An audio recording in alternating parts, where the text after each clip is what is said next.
Two corrections officers at the Metropolitan Correctional Center have been charged with the relatively mundane crime of falsifying prison logs and conspiracy.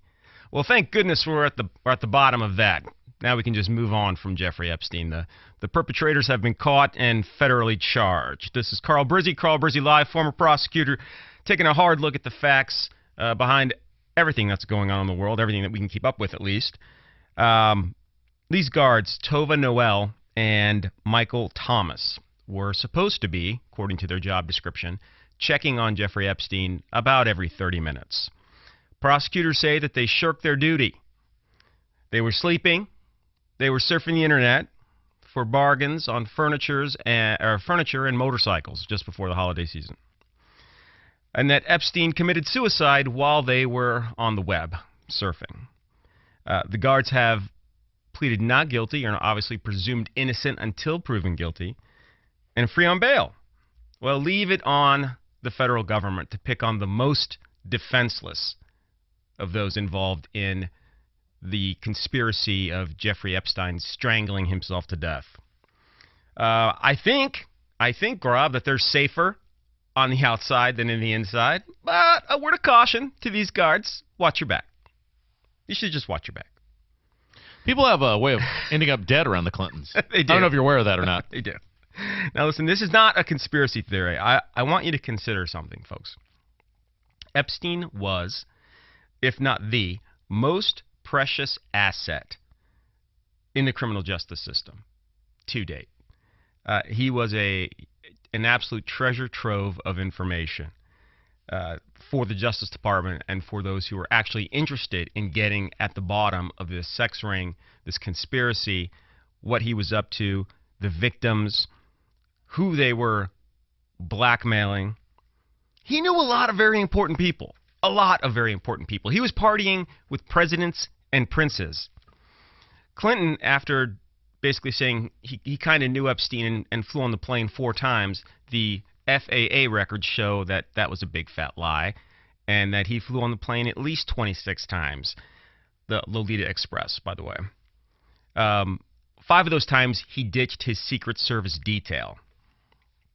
Prince Andrew, the Duke of York, who has now been stripped of his charitable duties. You know, isn't it nice? Isn't it nice to be a royal where you get caught with your hand or both hands in the cookie jar, and then you just get to step away. And his job, by the way, is that he helps a lot of charities. That's his job. That's the job he's stepping away from. Still lives in a castle. Still does all the things that a duke gets to do. But he's stepping away. He asked the Queen's permission. She granted it. And he gave that horrible BBC interview where he flummoxed around. He showed no remorse. Said that he didn't sweat and that he never, he doesn't know the person that's basically saying, yeah, I had sex with this prince a bunch of times. And, well, if you haven't seen it, Google it. It's totally worth seeing. But Prince Andrew, who also visited Pedophile Island, was photographed with young women, and it recently came out that Epstein paid is it Fergie? The Duchess of York? Is that Fergie? I think it is. That he paid Sarah Ferguson £15,000 to pay off some of the princess's personal debt. Well, what a nice guy. It's nice to have that kind of money. Now, in 2015, Epstein's little black book was published listing famous names. I'm not going to repeat the names because I, unlike others who may be broadcasting, do not believe in the presumption of innocence. I do. So I'm not going to mention their names. Check it out if you're interested. But they're famous names. They're actors. They're politicians. And this predatory behavior that Epstein was at the MCC for dates way back. In 2008, in Miami, they had tons of evidence revealing all kinds of sex crimes against underage girls. 60 victims, folks. 60 victims. On June 30th, 2008, Epstein literally got the deal of the century. I've looked at this plea agreement. This might be the most lenient plea agreement, giving the given these facts in the history of the United States. Carl, you've prosecuted a lot of sex offenders. You would not have made this deal? No. This goes beyond a sweetheart deal. This was a 100%, Rob, betrayal by these prosecutors. A 100% betrayal by these prosecutors. The strange thing about this plea agreement, Rob, is that it included a non-prosecution agreement for any alleged co-conspirators. Now, listen to what I'm saying. Wait, what? Yeah, Epstein was represented, right? He had Dershowitz. He had a bunch of really high-profile lawyers. But as part of the plea agreement, it included a non-prosecution agreement against any alleged co-conspirators. So first question, who was representing these co-conspirators? Why would the U.S. government include a line giving immunity to anyone else who may have been involved with the crime, either identified or unidentified? I mean, that to me is really strange. I have been a prosecutor for a very long time. I've also been a criminal defense lawyer. I've never heard of such a thing. Now, you take that fact and you amend it to the fact that then U.S. Attorney Alex Acosta, who used to be Trump's labor secretary before he had to resign, he said he intervened because the state of Florida, Dade County, Miami, was not doing enough. He allows Epstein to take a super lenient plea deal, and then he intentionally violates the Crime Victim Notification Act, meaning this, that none of those 60 victims were notified of the super lenient plea deal. Now, as a prosecutor in Indiana, victims do not have the right to veto a plea deal, but they absolutely have the right to be informed that a deal is taking place, and they have a right to be heard at sentencing. And so what this U.S. attorney did, Acosta did, was he basically assaulted and silenced these victims a second time by not giving them that opportunity to be heard. Okay, this is what I'm saying. They don't get a right to veto, but they get a right to be heard. And he did that on purpose. He knew what he was doing. It was a secret plea deal, and he intentionally left the victims out of that. Now, he also said that he backed off Epstein because it was above his pay grade, and that he was told to back off because Epstein was an intelligence asset. Now, I don't know how many of you have heard that, but I have fact-checked this. Acosta said it, an intelligence asset. Why is no one asking the question, intelligent asset for whom? We know intelligence agencies exist. They're not just the stuff of Tom Clancy novels.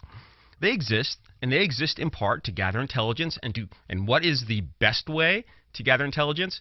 Compromise people.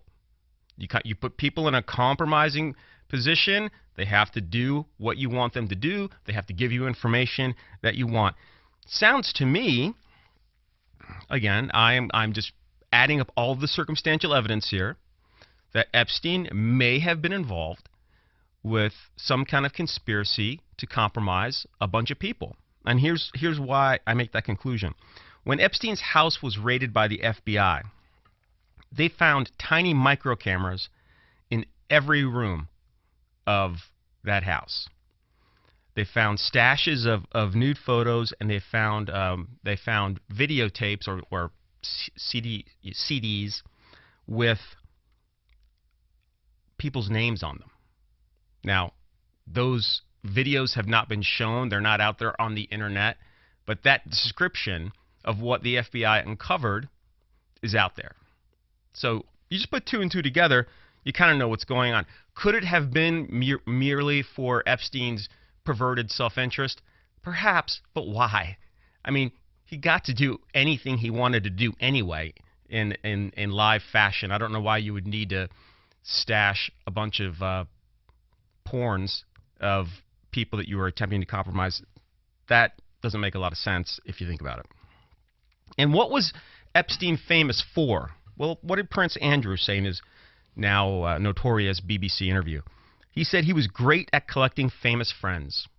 Great at collecting famous friends. That's quite a skill. My point in pointing this out is that if that canary sung, if Epstein sung, he would be singing on super famous politicians and celebrities. So what the hell is going on here?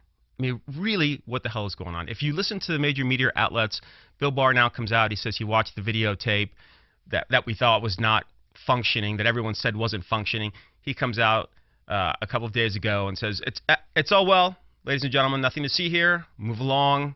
I've watched part of the tape, and it is, as we said, he strangled himself to death. Well, you know what? With all due respect, Attorney General Barr, I don't believe you. I don't believe you.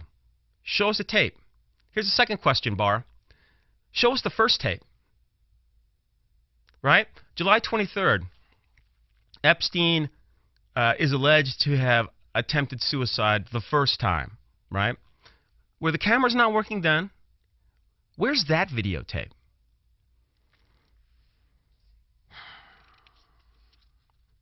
What? Okay. You want to really go down the rabbit hole? Why would an ABC journalist call out the mainstream news media? You guys heard about this. Amy Robach, with a hot mic, she said, basically, they wouldn't let me run the story. We had the goods. We had the interviews. We had the photos on Clinton and a bunch of other famous people, and they wouldn't let us run it. So here's the media literally accusing the media of covering up the news. ABC's response was, well, we didn't have the corroboration. Well, that's patently false, because if you listen to what Amy Robach said, they had plenty of evidence. And besides, we know the news, and stating that you didn't have enough evidence or corroboration is nonsense. I mean, since when has that been the standard? That they didn't have, they had pictures, they had evidence, they had names. This Epstein murder is, in my prosecutorial opinion, an example of public murder and cover-up. And I don't think it's going to end anytime soon. I think it's shaping up to be, one of the stories of the century. But I think the outrage needs to continue, because this is outrageous. Think about it this way. How many young girls were raped while ABC News sat on that story for 3 years? How many? They had the opportunity 3 years ago to blow this guy out of the water, and they sat on it. That is outrageous. That monster continued to victimize children because a news organization sat on the story. Why did they sit on the story? How does a math teacher go from being helping students with elementary math to managing billions of dollars in a hedge fund? How does that happen? Nobody's explained it. Everybody knew the guy had a lot of money. No one to date has been able to explain how. How did he have so much money? How did he get to hang around with all of these famous people? As Prince Andrew said, he was great at putting famous people together. How? Why? What was he, a great storyteller? What was his trick? Was it the island that he had with the temple and the mattresses and the plane? What's the explanation for Leslie Wexner, the founder of Victoria's Secret, Pink, Bath & Body Works, Abercrombie? What is the explanation for Wexner gifting Epstein a 7-story, 22,000 square foot mansion? Why? Wexner's never even offered an explanation for it. Has anyone asked him? Where's Ghislaine Maxwell? Where is she? Is anyone looking for her? Is she alive?